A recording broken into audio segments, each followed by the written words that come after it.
Paul said, I delivered unto you the gospel which I also received. Christ died for our sins, was buried, rose again the third day. Now, why is this so important? Paul wrote this in 57. He said, I delivered it to you orally when I came to you. When was that? About 51. Now, notice we've closed the gap from 25 years to 20 years, 30-ish to 51. Then he said, I delivered unto you that which I also received. Now, the $10 million question here is, when did Paul receive that material, and from whom did he receive it? There's 5 steps here. The book, the oral testimony, the cross down here, and we have 2 to go. From whom did Paul get it and when? And of course, those people had it before he did. Now, scholars, critics, not evangelicals, who answer this question generally say the following. Paul received this material in Jerusalem from Peter and James, the brother of Jesus, about 35 AD. How do you get that?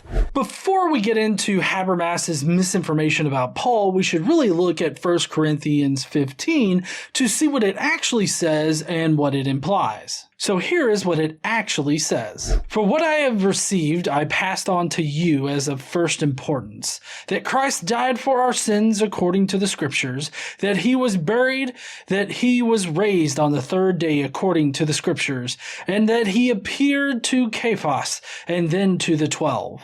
Now, the first important thing to notice here is when Paul says, for what I received, I passed on to you. And basically what Paul is saying here is that he became an apostle and received the gospel just like all of the other apostles did through Jesus Christ. This is obviously the message that he's sending, because in Galatians 1:1 he claims, Paul, an apostle, not from men nor through man, but through Jesus Christ and God the Father who raised him from the dead. And later he says, for I would have you know, brothers, that the gospel that was preached by me is not man's gospel, for I did not receive it from any man, nor was I taught it, but I received it through a revelation of Jesus Christ. So Paul actually only receives his information, or at the very least confirms information, with a vision from Jesus himself. Now, Paul stresses many, many times throughout his writings that he did not get his information from any person on earth.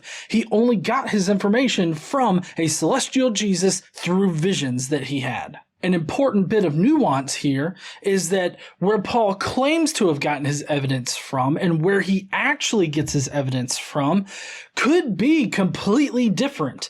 But the important fact here is that Paul cannot claim any other source other than a celestial Jesus. Now, the second part that I really want you to pay attention to is the according to the Scriptures. You see, a lot of apologists will leave out this part because it may give you the indication that Paul didn't have any actual historical sources to base his belief in, but that he only got his information from the Scriptures and, of course, hallucinations of Jesus Christ.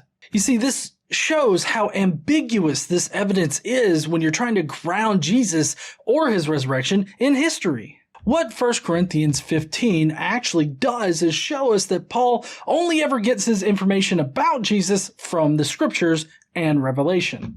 These facts that Gary Habermas loves to appeal to aren't really facts of history, but rather facts of theology.